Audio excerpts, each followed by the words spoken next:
اعوذ باللہ من الشیطان الرجیم بسم اللہ الرحمن الرحیم۔ دوستوں متروں سے السلام علیکم۔ آپ دیکھ رہے ہیں اے ایم بی الف میم با انفرٹینمنٹ اور میں ہوں آپ کا ہوسٹ ندیم حیدر۔ آج جو ہے ایک نہایت ہی کہہ سکتے ہیں کہ خوفناک ترین سروے رپورٹ ہے جو لے کر میں آپ کے سامنے حاضر ہوا ہوں۔ تو آج کا جو ویلاگ ہوگا وہ انفارمیشن پہ بیسڈ ہوگا۔ تو آج زیادہ کوئی ہنسی مذاق یا اس طرح کا کوئی سلسلہ نہیں رہے گا، کیونکہ صورتحال اتنی سنگین ہے کہ اس رپورٹ کو پڑھ لینے کے بعد انسان سوچ میں پڑ جاتا ہے کہ کس کس طرح کے لوگ اس دنیا کے اندر رہ رہے ہیں۔ اب یہ رپورٹ شائع کس نے کی؟ سب سے پہلی بات آکسفام انٹرنیشنل۔ اب یہ ایک آرگنائزیشن ہے، آرگنائزیشن سے بہتر اس کو سمجھیں تو یہ کنفیڈریشن ہے، یعنی بہت ساری آرگنائزیشن مل کر ایک آرگنائزیشن بناتی ہیں، اور اس کا قیام آیا تھا 1942 میں برطانیہ میں۔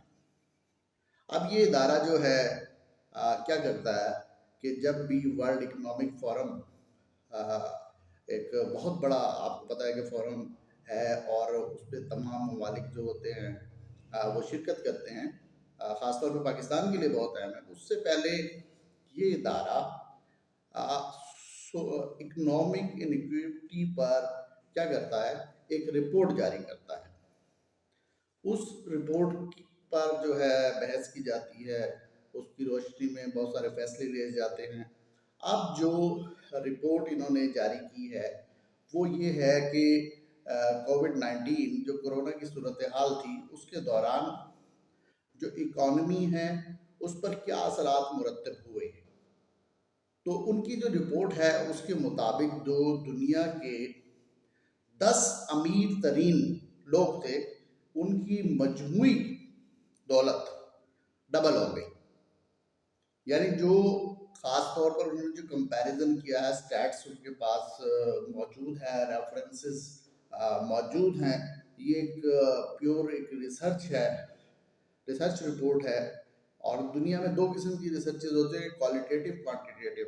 بڑی مختصر کوئی بات کروں گا ایکسپلینیشن میں، تو نہایت مختصر کروں گا۔ تو یہ مقداری نہیں معیاری رپورٹ ہے، یعنی کوالیٹیٹیو رپورٹ ہے جو کہ 1% ہوتی ہے۔ زیادہ تر ریسرچز کس پہ بیس کرتی ہیں؟ مقدار پر، اسے کوالیٹیٹیو کہا جاتا ہے کہ زیادہ تر لوگوں کا کیا کہنا ہے۔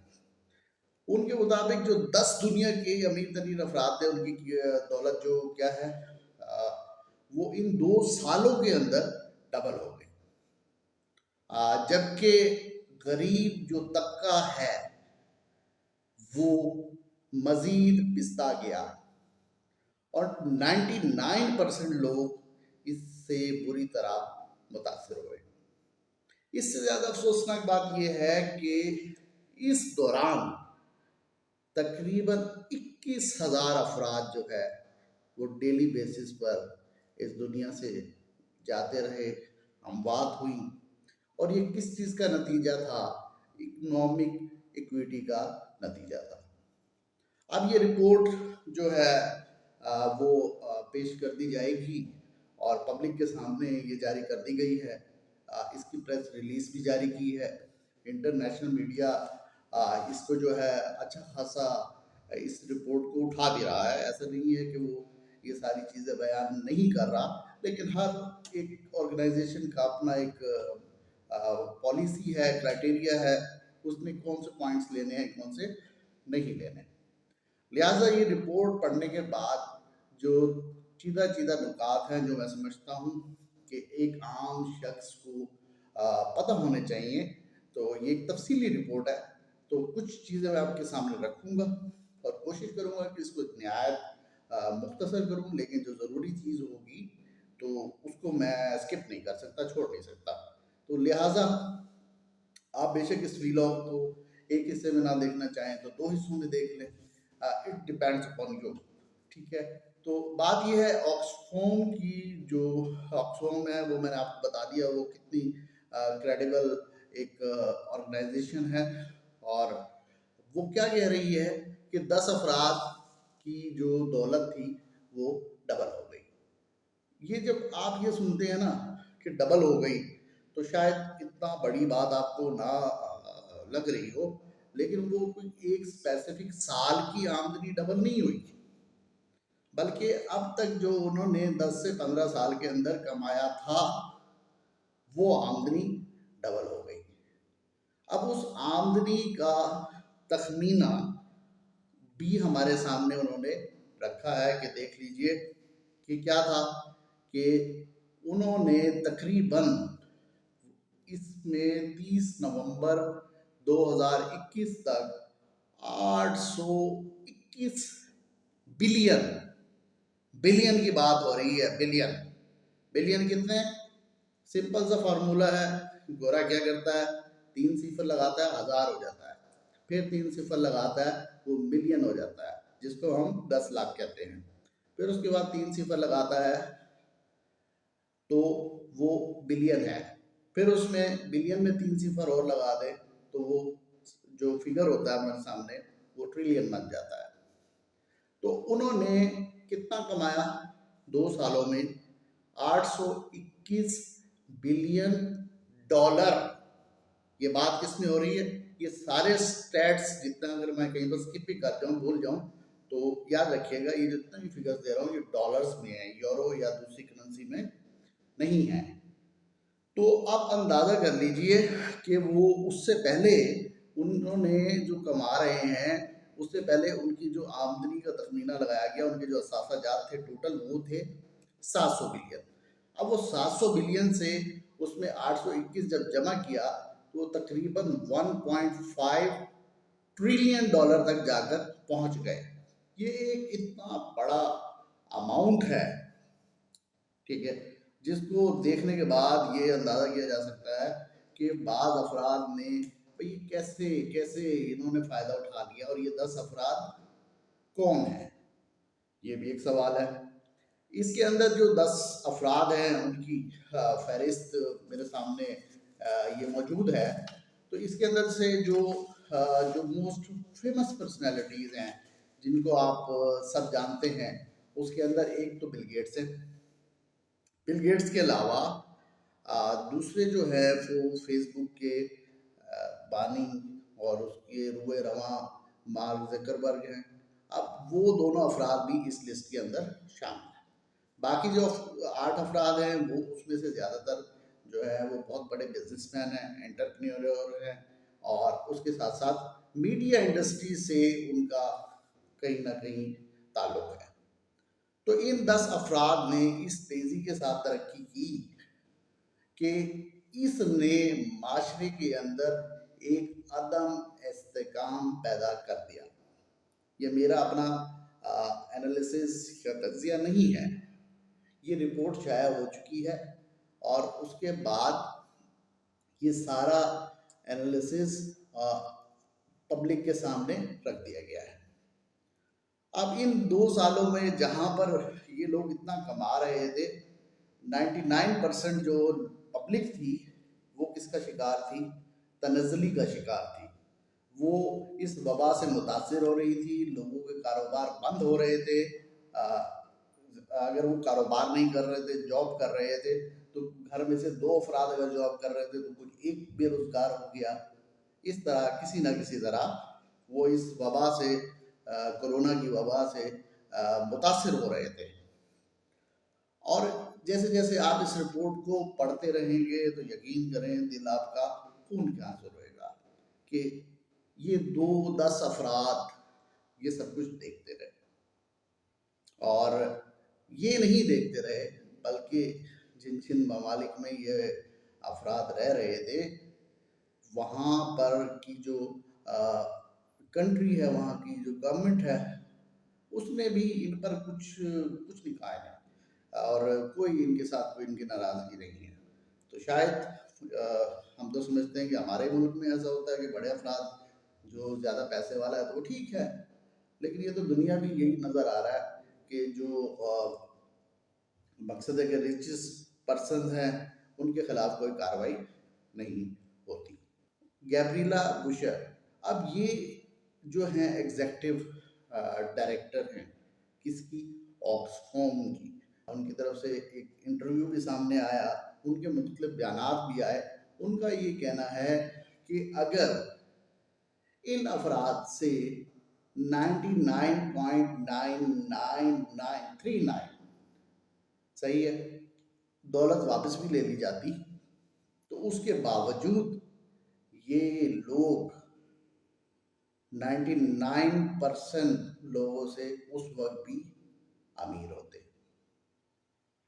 یعنی اس حد تک دولت ان لوگوں کے پاس اکٹھی ہوئی صرف ان 2 سالوں میں۔ اکنامک کرائسس سب سے بڑا دنیا کا کرائسس ہے۔ ابھی ہم نے ریسنٹ اپنی نیشنل سیکیورٹی پالیسی پڑھی تو وہ کس پہ بیس کرتی تھی؟ اکانومی پہ بیس کرتی تھی۔ اب یہ دنیا میں کس کی بات ہو رہی ہے؟ اکانومی کی بات ہو رہی ہے۔ اب ورلڈ اکنامک فورم میں یہ ساری چیزیں جا کر کیا ہونی ہیں؟ ڈسکس ہونی ہیں۔ اس کے ساتھ ساتھ یہ ایک اور خاص بات جو انہوں نے کہی کہ ابھی بھی یہ ان کی جو دولت ہے وہ تقریباً 3.1 بلین پیپل سے زیادہ ہے۔ اگر 3.1 بلین کی آمدنی ایک طرف رکھ دی جائے اور ان 10 افراد کی آمدنی اٹھا کے ایک طرف رکھ دی جائے تو پھر بھی ان کی آمدنی کیا ہوگی؟ ان سے زیادہ ہوگی۔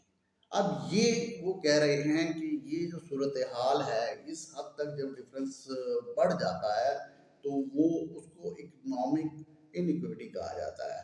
اب اس کو آپ کیا کہیں گے؟ معاشی انیکویٹی مقصد ہے کہ برابری نہیں، ان کا جو نظام ہے وہ یکساں نہیں ہے اور انصاف نہیں ہے اس کے اندر، تو انیکویٹی ایک بہت سارے اس کے اردو میں میننگ بن جاتے ہیں، تو وہ اکنامک وائلنس کو جنم دیتا ہے۔ اکنامک وائلنس یعنی تشدد، اس کو کیا کہا جائے گا؟ ایک طرح کا وائلنس۔ یہ کوئی عام ایکٹیویٹی نہیں ہے، یہ ایک کرائم وائلنس کے زمرے میں آتی ہے۔ اب اس کی وجہ سے، اس تمام صورتحال کی وجہ سے کیا ہوا کہ 2100 پرسنز پر ڈے اس دنیا سے رخصت ہوئے۔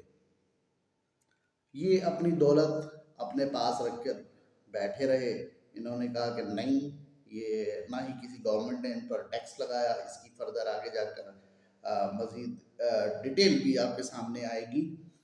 اب اس نے جنم دیا کہ دیکھیں ویکسین وہاں پر نہیں پہنچ رہی، لیک آف ہیلتھ فیسلٹیز یعنی جو صحت ہے اس کی سہولیات کی کمی اور دیگر چیزیں، جینڈر بیس وائلنس میں اضافہ ہوا اور بہت سارے عناصر اس نے جنم دیے، تو یہ اتنی بڑی تعداد ہے 21,000 پر ڈے، کہنا منہ سے آسان ہے، ٹھیک ہے، لیکن اگر اس کو سمجھیں تو یہ ایک بہت بڑا سانحہ ہے جو کہ پوری دنیا میں صرف کس وجہ سے ہوا؟ اکنامک انیکویٹی۔ انیکویٹی کیا ہے؟ غیر منصفانہ معاشی نظام، ٹھیک ہے۔ اب جو یہ انہوں نے باقاعدہ یہ بھی بتایا کہ جو انہوں نے دولت 2 سالوں میں اکٹھی کی تو یہ تقریباً 14 سال 15 سال کا عرصہ انہیں اتنی دولت بنانے میں کم از کم لگ جانا تھا، لیکن کیا ہوا کہ کسی بھی گورنمنٹ نے ان پر کسی قسم کا کوئی ٹیکس نہیں لگایا، ٹھیک ہے، اور یہ کماتے رہے، جو نظام اسی طرح سے چل رہا تھا، ایمرجنسی کی ایک صورتحال پیدا ہو چکی تھی، تو کسی بھی گورنمنٹ نے یہ محسوس نہیں کیا۔ اس کے اندر رشیا کے لوگ بھی ہیں، ساؤتھ افریقہ کے لوگ بھی ہیں، امریکہ کے لوگ بھی ہیں، لیکن کسی پر کوئی ٹیکس نہیں لگا۔ اب اگر ان پر ٹیکس لگ جاتا تو پھر کیا ہونا تھا؟ پوری دنیا کو، یہ میں نہیں کہہ رہا، یہ رپورٹ کہہ رہی ہے،